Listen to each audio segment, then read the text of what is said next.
जुले JK24/7 में आप सबका स्वागत है। आज हमारे साथ बहुत ही ख़ास मेहमान हमारे साथ जुड़ेंगे और ये हमारा सौभाग्य है कि जो आज ये हमारे साथ इस हमारे चैनल पे मौजूद हैं। तो हमारे साथ आज रहेंगे his holiness 12 Tai Situpa Rinpoche जी। तो सबसे पहले तो बहुत बहुत स्वागत करेंगे इनका। थोड़ा सा मैं आपको इनके बारे में बताऊंगी।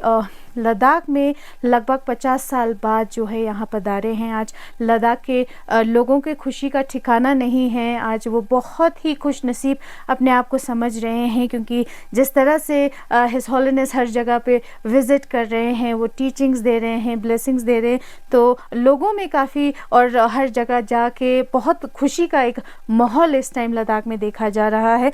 और मैं थोड़ा सा इनके बारे में बताना चाहूँगी। ये हिज होलिनेस पलपुंग मोनेस्ट्री के हेड हैं और साथ ही में 20 साल के जब थे तो शेराब्लिंग मोनास्ट्री के सब कुछ भाग दौड़, जैसे कोचिंग हो गया, एजुकेशन हो गया, सब चीज़ उन्होंने संभाला है उस टाइम से। और काफ़ी लोगों के हज़ारों के तादाद में जो है इनके जो इंस्टीट्यूट है वहाँ से काफ़ी लोग फ़ायदे ले चुके हैं इस टाइम। और आपको बता दूँ हिज एमिनेंस जो है 16 कर्मापा के डिसिपल रहे हैं और साथ ही में जो 17 कर्मापा जी हैं उनके भी रिकग्निशन में इन्होंने वो भी किया है। और साथ में ये भी बता दूँ थोड़ा इनके पर्सनल फ्रंट में, तो ये स्कॉलर भी है, पोइट भी है, कैलीग्राफी भी करते हैं, आर्टिस्ट भी है, ऑथर भी है, आर्किटेक्ट भी है और जियोमेंसर भी हैं। तो बहुत सारे क्वालिटीज़ इनमें हैं और इस तरह से सभी जो बहुत खुश है इस टाइम। माहौल ही लद्दाख का बिल्कुल ही अलग है। तो we are very honoured to have you on our channel his holiness. Okay, it's my pleasure. Tell me. Okay, the Yes. first question would be, His Holiness, you mentioned that visiting Ladakh after almost 50 years and has brought back wonderful memories. And the last time you were here was in 1975. 75. Yes, when you were 22 years. Yes. So, His Holiness, how are you finding the change and the development Ladakh since then? Yes, actually, I saw this part only up to today, and it is so much changed, and many things are unrecognizable. But if you look up, all the mountains, the cars, monasteries, everything is the same. But development is so much. Everything, education, everything. A big difference. Big difference, Yes, sir. because it's 46 years since I'm here. True. So, His Holiness, since the establishment of Palpung Monastery in Himachal, it has been contributing a lot of training in education. And how has that impacted the lives of many there?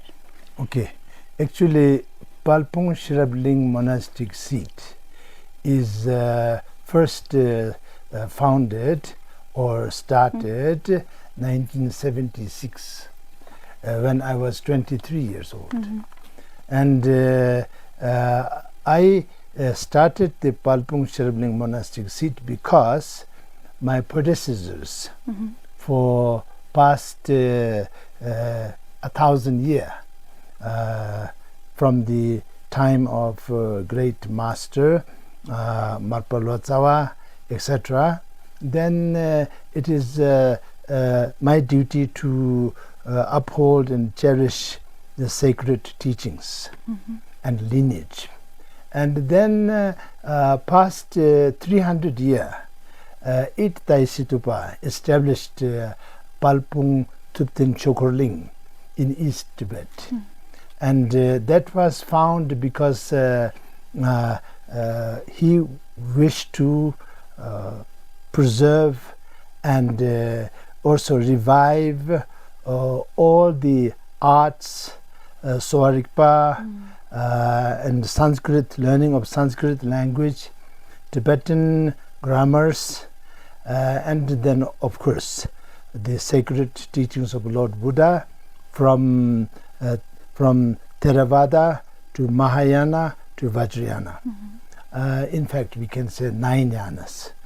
And then also 8 practice lineage: Nyingma, Sacha, Gilu, Marpakaju, Shangpakaju, Shije, Chonang, Ujin Hindu.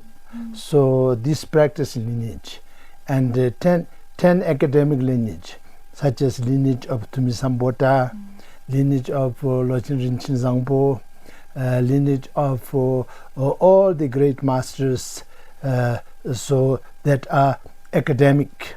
So 10 academic lineage.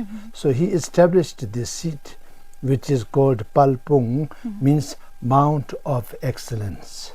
So every lineage of Lord Buddha's teaching, and all the arts and different aspects of knowledge and wisdom there, so put it all together in a non-sectarian manner. Then he founded the Palpung, and of course he himself for past 900 years have been Kaju, but seat that he established is non-sectarian. And his Kaju seat was there, but there was some, when the time changes, there were some changes. And His Holiness the 7th Dalai Lama, who was very, very, let's say, happy with the contribution that 8 Tai Situ is doing for Buddha Dharma, then he gave command to reinstate his original Kaju seat called Karmagun. That also is there. So because of that, I started Palpung Sherabling Monastic seat in Himachal Pradesh. Yes. It has also made many big difference in the life of people. So I am sure, because Palpung Sherabling Monastic seat is started on nothing, just empty land. But then due to everybody's hard work, everybody's support, then now after it was started in 1976, so almost 50 years, to be precise, 48 years. Then the college, university, school, main monastery, tantric college, and also retreat centers for monk, nun, and also for lay people, and Institute of Buddhist Study. All of that is there, and also have nuns, monastery for nuns, little bit further up in Kulu Manali. So all of this is focusing on mainly study, and then practice, meditation, retreat. So many have graduated from there, and also lots of people come from outside to study, and there is from time to time Dharma teaching retreats, like a week-long, 2-week-long, month-long practice and teaching retreats. So lots of people got benefit, I'm sure, but I think it has to be heard from people. I shouldn't be talking about it, but I'm happy, so that means I rejoice. Yes. True. Yes. True. So people often assume that religious heads leads a free and challenge-free life. So, however, we are very curious to know His Holiness. Do you also get angry, furious sometimes? I am a bhikshu. I shouldn't be saying spiritual lie. These are spiritual issues, such as not to get angry, not to be furious. All these things are spiritual issue. It is part and parcel of my monk's vow, bhikshu's vow, and bodhisattva vow, and also tantric vow. So this way I should be telling you the truth. Otherwise I'm breaking my monk's vow. Okay, so of course certain things I think well done and shabash, and certain things थोड़ा सा तो ठीक नहीं किया, ऐसा भी लगता है ये। इसमें गुस्सा होने के कुछ मतलब नहीं है, क्योंकि गुस्सा हो के कुछ फायदा नहीं होता है। आप furious, angry, then you lose the perspective. And something that is there, you wanted to rectify, correct it, then if you get angry and furious, you cannot fix it. And you also become flawed. So I do my best to remedy everything that come across. Of course, lots of things happens. His life, your life, my life.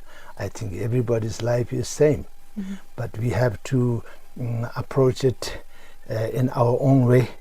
And my way is as a Vajrayana practitioner, Buddhist monk, bhikshu. So I do my best. His Holiness, how do you view who hold a different beliefs from you? Oh, no problem with that, because it is from the Buddha's word itself. Buddha Shakyamuni teaches us to be respectful to all aspects of thought and attitude and belief system. And then, of course, you have heard from His Holiness the 14th Dalai Lama. He's always telling, and not only telling, actually practicing the harmony among all faiths, and not only faiths, also with the non-believers also. So definitely for me, any spiritual or religious or belief system is good, because it gives people direction, and the purpose of all of them is to make the believer or follower a good, happy human being. So that is the same purpose. Yes. Also, His Holiness, in modern education, is modern education sufficient without the ancient wisdom? You mean modern education, is it sufficient without the ancient wisdom? Okay, I must say something here, okay, because there's no such thing as a modern education which is totally isolated and unconnected with ancient wisdom, because modern education that we say nowadays is derived from ancient wisdom, and it slowly developed into very good let's say facility for large number of people, student, and that way it is improvement. So modern education is derived from ancient wisdom. Having said that, in certain places in the world, modern education system, which you are referring to, is just came about past 50 years, 20 years. Then one think this system is totally have nothing to do with ancient wisdom. You know, I understand that. You should understand that, because there's a vacuum. There's no continuation. There was a sort of almost primitive way. Then all of a sudden there's a modern way. Then one get confused and misunderstand this is something new. But it's not new. It continued from times of Neanderthals, Homo sapiens. From there, slowly, we got here. And this is actually a great outcome and fruition of ancient wisdom. Yes. But then, since you asked the question, if you feel ancient wisdom is lacking, then definitely there is some truth there. Because both students as well as teachers have this misunderstanding. So everything that is old is no good. Everything new is good. Therefore, ancient wisdom is rubbish, superstition, and all kind of things. This is something we really have to address, because all the modern education system, you see, like for example, like sea learning is actually going back to the source and tapping into the ancient wisdom. So it is, I think, very important for just established new schools, universities in a place, in a society where this system did not exist until now. Then we have to know that it is continuation from the wisdom. Yes. So His Holiness, since you just spoke about sea learning, so Yes. I would like to ask, how has this changed the curriculum and the students? Oh yes. Whatever I know about sea learning, actually it is inspired by His Holiness Dalai Lama's, 14th Dalai Lama's call for world peace. And his principle teachings of compassion, love, ethics, all of these. So it was inspired by that. Then some very learned individuals formulated some program. And then later it is the University of Emory. Then there, together with His Holiness wisdom, then this is put together. So it is exactly as you ask the question: ancient wisdom, modern education merge and became complementary to each other. Yes. So His Holiness, next would be how do you perceive the drastic changes brought by the development and modernization? It seems that people are increasingly busy and have less time for others. So is money and status crucial? If yes, why? I will answer the last word first. Money and status are just money and status. You know, not crucial. But of course, if you have good human principle, good human compassionate heart, then if you have status, you can help a lot of people. If you don't have status, then you can go and talk to everybody. Some listen, some don't listen. Some people might even think you're mad. Yes, because you're nobody pretending to be somebody. Then if you are somebody, you can do something. Yes. So it's only meaningful that way. Otherwise, and also economy. If you have economy, if you have finance, wealth, you should be able to use your wealth. If you cannot use your wealth, it is quite dangerous. I give an example always.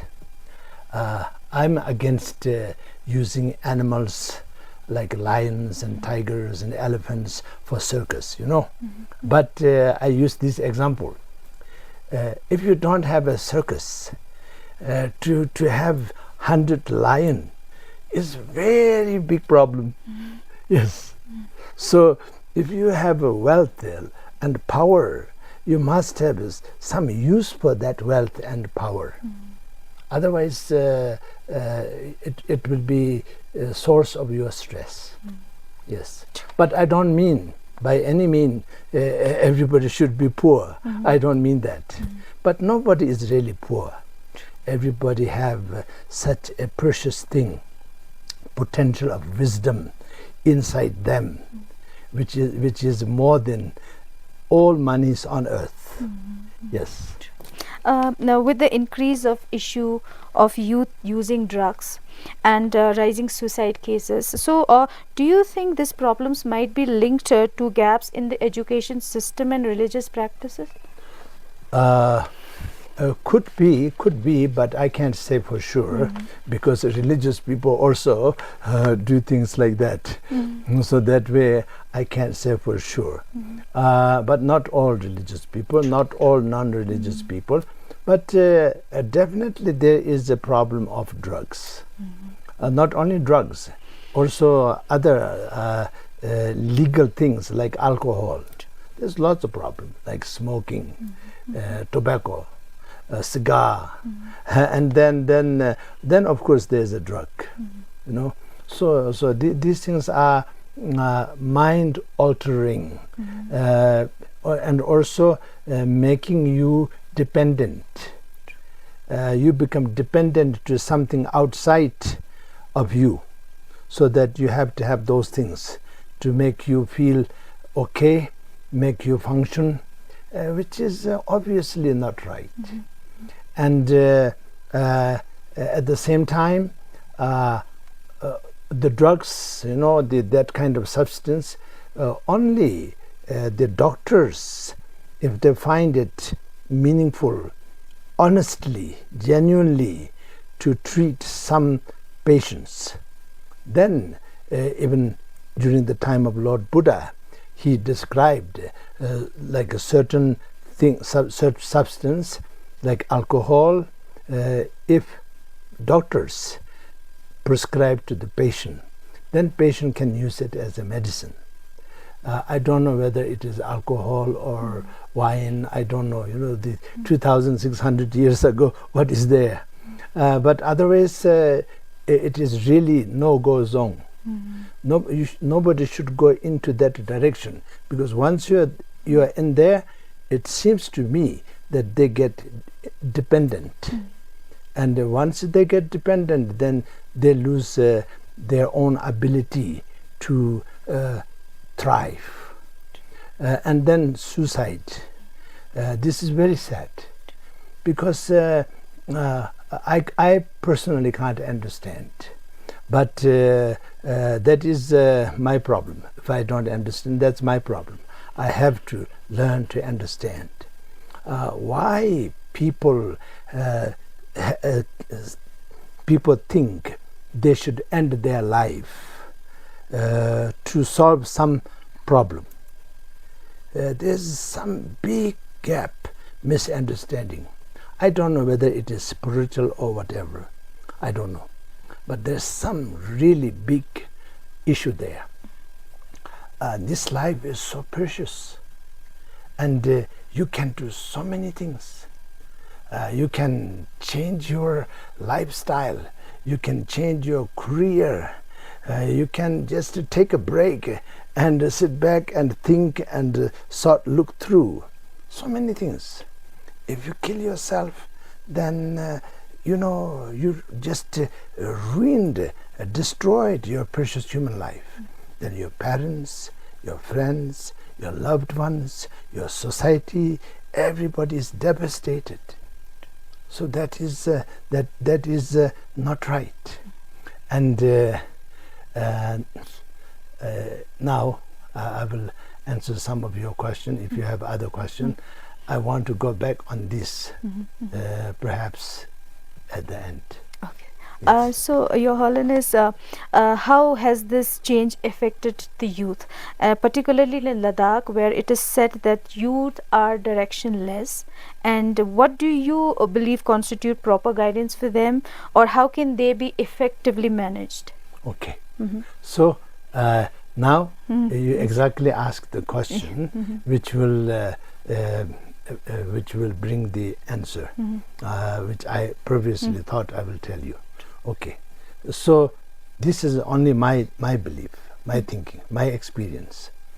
A child, after a child is born, it is pure, absolutely pure, absolutely innocent.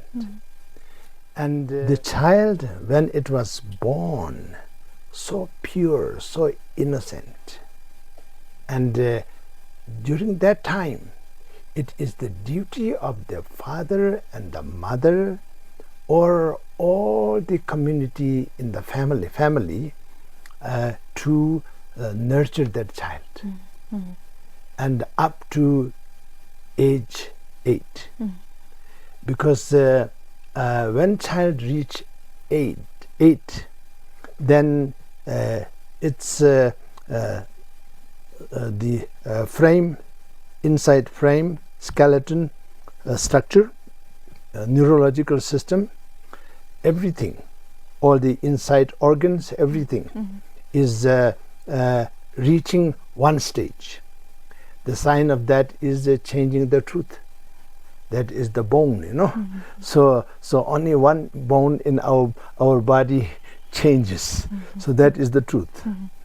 And so up to 8, the parents have to really nurture the child with complete care, compassion, love, and wisdom. So I want to be very clear. It would be very wrong for me or anybody to say parents don't have compassion to their children. This is outrageous. But the parents who had issues in their life, who are totally stressed out, who have lots of misperceptions, misunderstandings, and difficulties, then we can't expect them to really parent their children the most correct way. Yes. So this way, it is very important to have a full attention from birth till 8. You cannot repeat that. In one lifetime, you cannot repeat that. Next lifetime, yes. But in this life, you can only be this one time. So after that, then from 8 till 16, then it has to be repeated. Because if a child who grew up best possible way up to 8, then from 8 to 16 is not that much of an issue. The foundation is there. If that foundation is weak, then the parents and the teachers and everybody around have to be gently repeating. You know, so the role model has to be there. And one have to get constantly reminded, because now that is the age when you are just physically one stage is over, but another stage is going on. But then there, no bones changing. From age 8 to 16, then the emotional, the growing process, another step is taking place. So there's so many issues. And then there, you have to be reminded. And you have to have also a role model, that you see all the time surrounding you. Good school, good teacher, good neighborhood.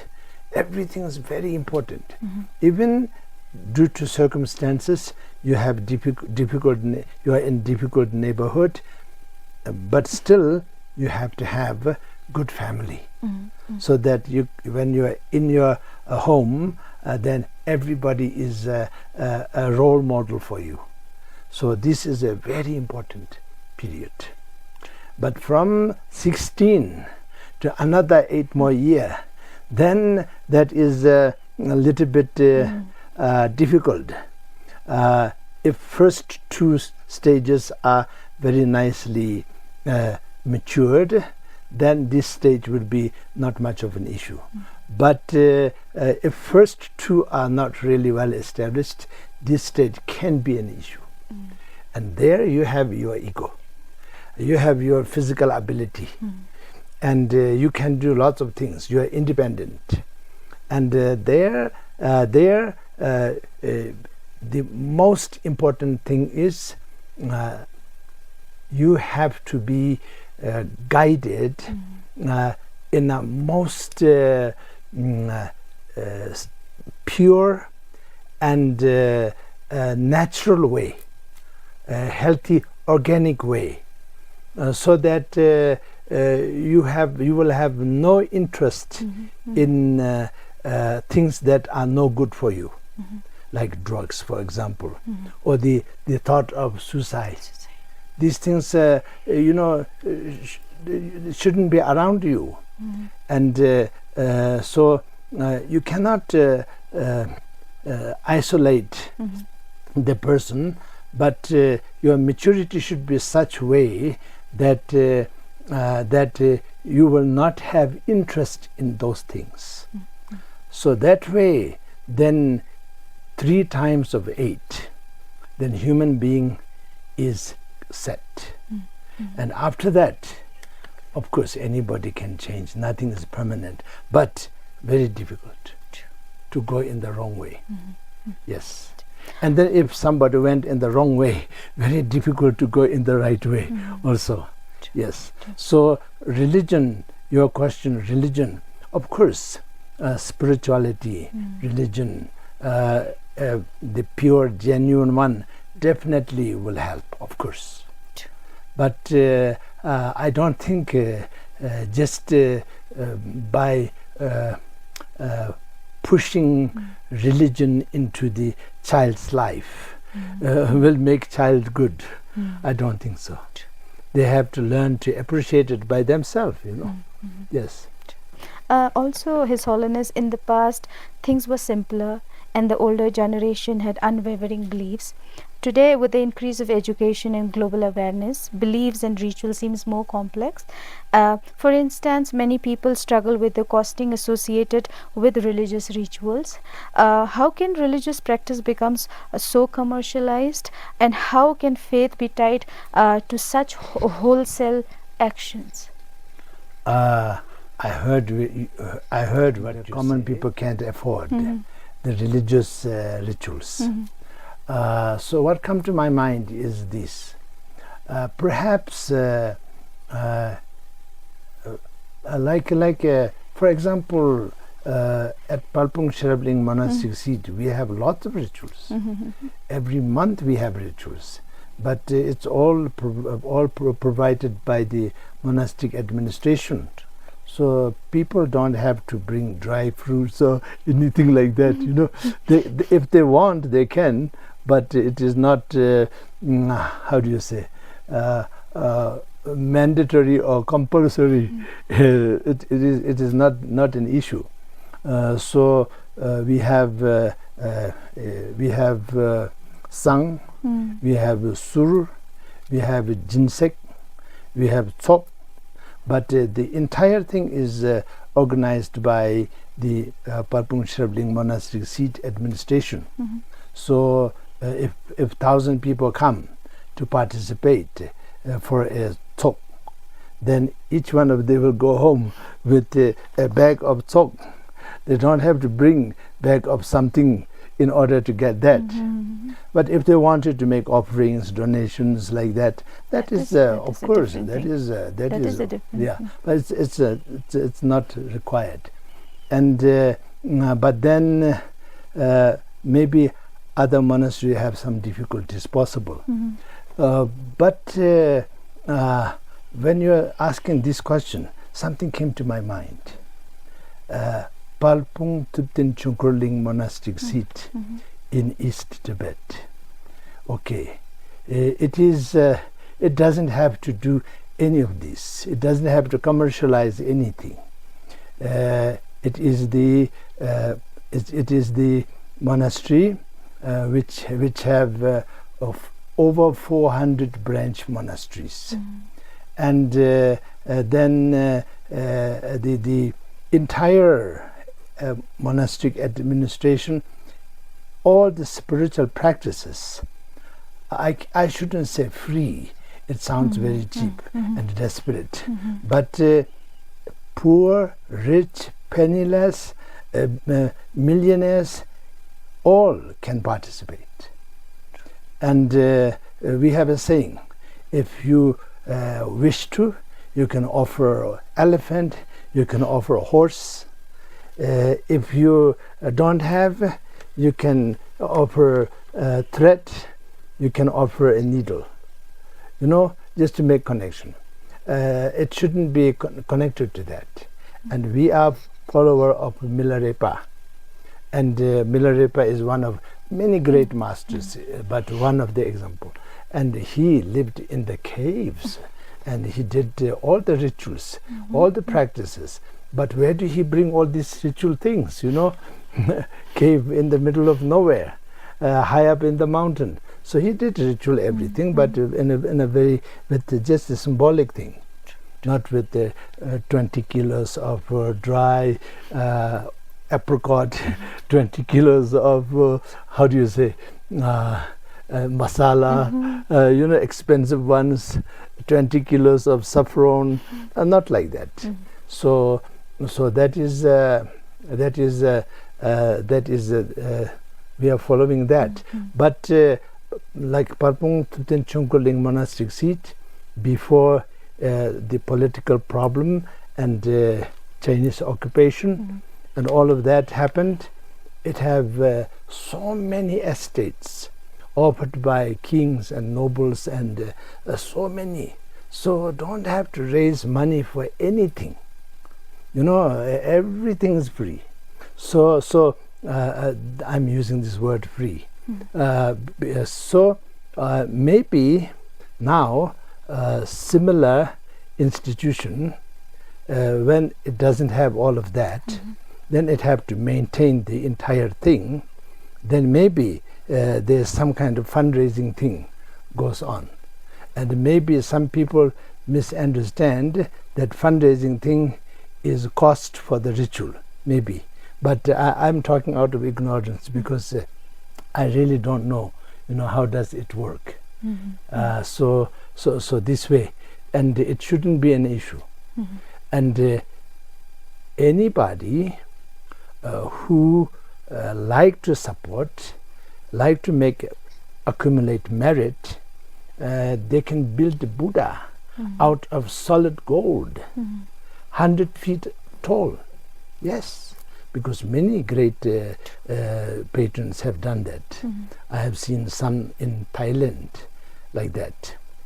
And then somebody who cannot afford, just go to the temple and do 3 per station, and there's a very big Buddha, and they don't have to make it out of gold. And if they want to have a Buddha at home, then the best Buddha image, proper measurement, consecrated, you take a picture and make a small copy of that picture, you put in your locket. That doesn't cost anything. So this way, I think there's some culture thing, maybe misunderstanding. Something is going on. I never experienced that. Honestly, I never experienced that somebody is poor, therefore they can't participate in Dharma ritual. There's no such thing. Yes. True. Lastly, I would also like to ask His Holiness, since it is said to be Buddha's teachings had always been simple, and His Holiness the 14th Dalai Lama, he also emphasized on asking more question about religion and not following it blindly. So, how important it is to question, and how important it is for the religious head to answer all the questions, to clear the doubts. So, what would you like to say on that? Okay. I know His Holiness 14 Dalai Lama's teaching, and this is highly appreciated because when Dharma is not understood, then exactly the previous question that you ask, this can happen. And then this has to be asked. This has to be answered. You know, so blind faith is only okay if somebody is totally have no other way, but then have total faith with no question whatsoever to the Buddha, to the Guru Rinpoche, to the Dharma, totally naturally. Then we don't have to force them that you can't believe. You know, you have to. That it's okay.